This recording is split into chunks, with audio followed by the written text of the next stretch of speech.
नमस्कार। आज हम लोग बात करने वाले हैं प्रत्यक्ष ज्ञान में बाधक कारण, या ये कह सकते हैं प्रत्यक्ष अनुपलब्धि कारण। प्रत्यक्ष अनुपलब्धि, उपलब्धि का मतलब होता है ज्ञान की प्राप्ति। तो प्रत्यक्ष ज्ञान का न होना, उसमें कौन कौन से बाधक है या कारण है, या इसको कह सकते हैं हिंड्रेंस इन डायरेक्ट परसेप्शन। तो आइए बात करते हैं यहाँ पर आचार्य चरक ने क्या बताया है। आचार्य चरक ने क्या बताया, साथ ही साथ सांख्य कारिका के लेखक ईश्वर कृष्णगुप्त ने क्या बोला है। तो हम लोग सबसे पहले जानेंगे प्रत्यक्ष ज्ञान होता कैसे है।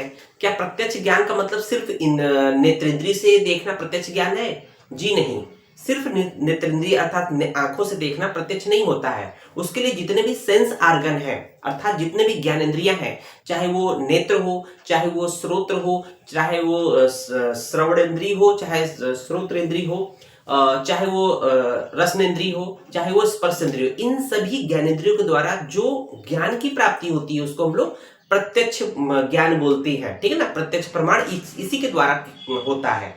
तो आइए बात कर लेते हैं कि कौन कौन से प्रत्यक्ष ज्ञान में बाधक होते हैं। अगर सिंपली बात करें कि कोई चीज अगर हमें आंखों के सामने, जैसे कोई चीज सामने रखा हुआ है, नहीं दिखाई दे रहा है, तो क्या क्या कारण हो सकता है? हो सकता है बहुत दूर रखा हो, है ना, ये भी कारण हो सकता है नहीं दिखाई देगा। हो सकता है बहुत नजदीक हो जिसकी वजह से हमें क्लियर नहीं दिखाई देगा। हो सकता है बहुत छोटी हो जिसकी वजह से दिखाई न दे। हो सकता है कि वो ऐसी वस्तु उसके आगे कोई कवर्ड चीज हो, बहुत बड़ी चीज हो सकता है। तो हो सकता है ये भी कि हमारी आंखें सही नहीं हो या ज्ञानेंद्रियां सही नहीं हो, तो उसकी वजह से भी हो सकता है। तो बहुत से कारण है, यहाँ पर टोटल 8 कारण बोले गए हैं प्रत्यक्ष ज्ञान के, है ना। तो आइए बात करते हैं कि प्रत्यक्ष अनुपलब्धि कारण अर्थात हिंड्रेंस इन डायरेक्ट परसेप्शन क्या है। तो चरक ने सूत्र स्थान के 11वें चैप्टर में 8वां नंबर का श्लोक बताया। तो आपको यहाँ पर हम लोग एक आपसे प्रश्न पूछ रहे हैं, चरक संहिता के लेखक या चरक संहिता का निर्माण कितने स्तरों में हुआ है? चरक संहिता का निर्माण कितने स्तरों में हुआ, आपको जवाब देना है कमेंट बॉक्स में। मैं जिन बच्चों को भी देख रहा हूं, जो भी बच्चे देखते हैं, मुझे सबको पता है, आपको जवाब देना है, क्योंकि आपके एग्जाम में पूछा जाता है कि चरक संहिता के निर्माण के जितने भी स्तर है, जो आचार्य इन्वॉल्व है, उसका नाम बताना है बच्चों। तो मैं उम्मीद करता हूं इस वीडियो के कमेंट में जरूर आएगा। तो आइए शुरू करते हैं। क्या बोला है प्रत्यक्ष ज्ञान के अनुपलब्धि कारण में? सताम च। तो यहाँ पर 8 कारण है। क्या क्या? च रूपाणाम अति सन्निकर्षात्। अति सन्निकर्षात् मतलब बहुत नजदीक, वस्तु बहुत नजदीक है। अति विप्रकर्षात् बहुत वस्तु दूर है। आवरणात्, आवरणात् मतलब किसी वस्तु से कवर्ड है, ढकी हुई है। कर्ण दौर्बल्यात्, कर्ण का मतलब क्या होता है? इंद्रिय। कर्ण का मतलब क्या होता है? इंद्रिय। इंद्रियां अगर दुर्बल है तो भी नहीं दिखाई देंगी। और मनो अवस्थानात् अर्थात मन की अवस्था ठीक नहीं है, अर्थात जो आपका मन है उस उधर है ही नहीं, ध्यान जब इधर नहीं रहेगा तो वो चीज प्राप्त नहीं होगा। समान अभिहारात् मतलब एक जैसी कई वस्तु हो जाने पर उसका ज्ञान नहीं हो पाता है। अभिभवाद मतलब कि कोई बड़ी वस्तु के सामने कोई छोटी वस्तु का छुप जाना। सूक्ष्मयात् बहुत सूक्ष्म होने की वजह से भी नहीं दिखाई देता है। ये सब प्रत्यक्ष अनुपलब्धि के कारण है। ये तो बात की है चरक ने। इसी तरह से सांख्य कारिका ने भी कही है। क्या कही है? अति दुरात्, सामीप्याद, इंद्रिय अभिघात, मनो अवस्थानात्, अनवस्थानात्, सौक्ष्म्याद, व्यवधानाद, अभिभवात, समान अभिहराच। तो ये 8 कारण सांख्य कारिका में बोला गया। सांख्य कारिका के लेखक ईश्वर कृष्ण गुप्त।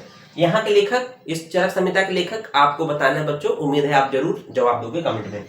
देखेंगे तो यहाँ पर चरक ने जो बताया है, तो रूपाणाम अति सन्निकर्षात्, अति विप्रकर्षात्, आवरणात्, कर्ण दौर्बल्यात्, मनो अनवस्थानात्, समान अभिहारात् और अभिभवात और अति सूक्ष्मयात्। लास्ट में है अति सूक्ष्मयात्।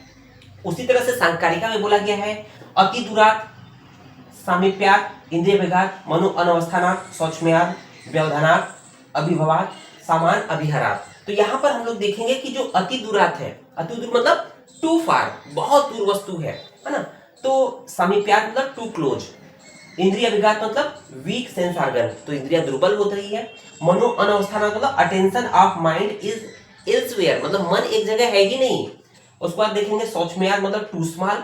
व्यवधानात् मतलब कवर्ड हो रहा है। अभिभवात मतलब defeat due to presence of larger object. और देखेंगे समान अभिहरात, प्रेजेंस ऑफ सिमिलर ऑब्जेक्ट। तो आइए एक एक करके बात कर लेते हैं। तो सबसे पहले बात करेंगे रूपाणाम अति सन्निकर्षात्, है ना। चाहे इसको बोल लें तो अति सन्निकर्षात् मतलब बहुत वस्तु नजदीक है। तो अति सन्निकर्षात् मतलब क्या हो जाएगा यहाँ पर? सामीप्यात्। है ना, सामीप्यात वाला हो जाएगा, तो इससे ये कनेक्ट हो जाएगा, इसका दूसरा हो जाएगा, ठीक है ना, 1 और 2 ये हो जाएगा। तो अगर कोई वस्तु, अगर ये जो अति सामीप्यात है सिर्फ किसके लिए अप्लाई होता है, ये सिर्फ नेत्र इंद्रिय के लिए अप्लाई होता है, चक्षु इंद्रिय के लिए अप्लाई होता है। हम लोग जानते हैं कि जो देखने की जो मिनिमम डिस्टेंस 25 सेंटीमीटर होती है, अगर हम पुस्तक पढ़ते हैं तो पढ़ने के लिए, जैसे कहते हैं ना, किताब को, बुक को अगर हम बहुत नजदीक करके पढ़े, जैसे अगर हम इतना दूर तो पढ़ ले रहे हैं, लेकिन अगर 25 सेंटीमीटर से और नजदीक कर लेंगे तो हमें शब्द नहीं सुनाई देंगे, अक्षर नहीं दिखाई देंगे, है ना, देखेंगे इस तरह से हमें दिखाई नहीं दे रहा, तो इसको बोलते हैं अति सामीप्यात। समझ में आया।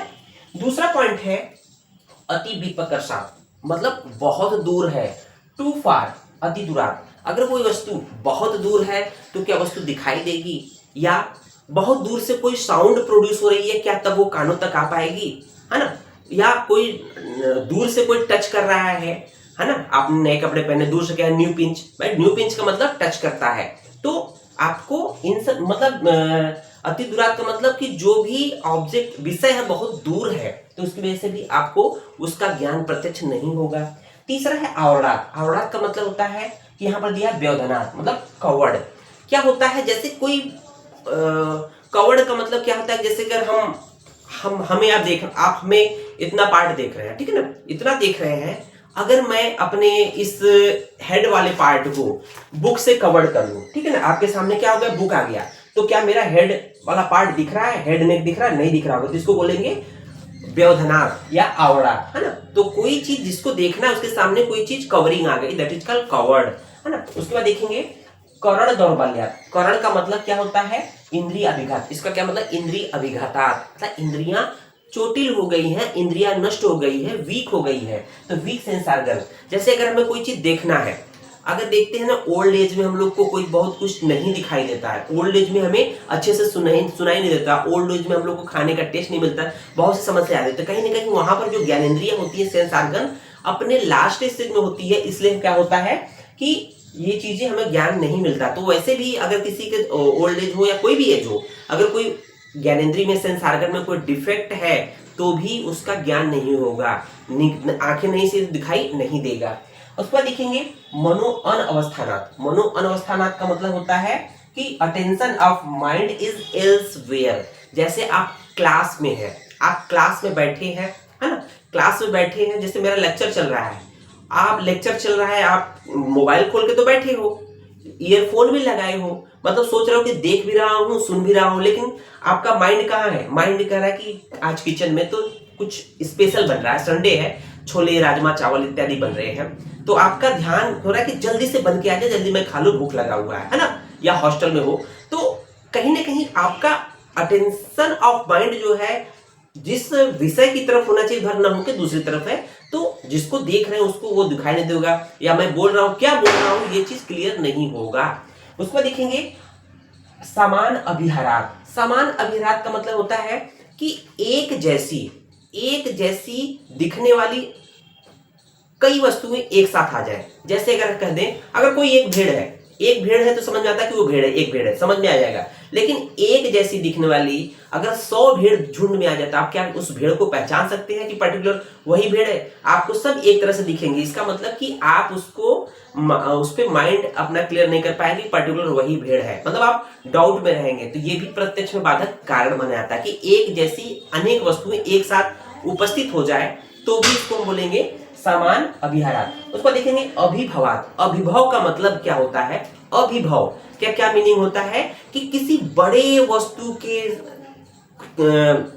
कारण कोई वस्तु छुप जाए। जैसे कोई छोटा पत्थर को देख रहे हैं, उस पत्थर के सामने, छोटे पत्थर के सामने कोई बहुत बड़ा सा पत्थर आ जाए, तो क्या छोटा पत्थर दिखाई देगा? नहीं दिखाई देगा। इसका मतलब कि छोटे चीज के सामने कोई बड़ी सी वस्तु आ जाए, या कोई विशालकाय पेड़ के पीछे आप छिप जाए, तो क्या आप दिखाई दोगे? नहीं दिखाई दोगे, है ना। तो उसी तरह से इसको बोलते हैं अभिभवात।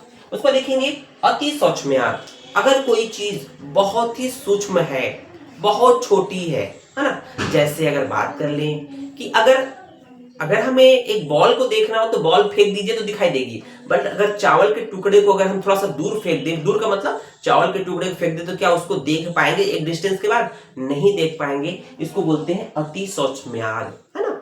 अति सूक्ष्म बहुत अधिक स्मॉल होना। तो इस तरह से ये प्रत्यक्ष में बाधक कारण है। उम्मीद है ये आपको समझ में आया होगा। धन्यवाद।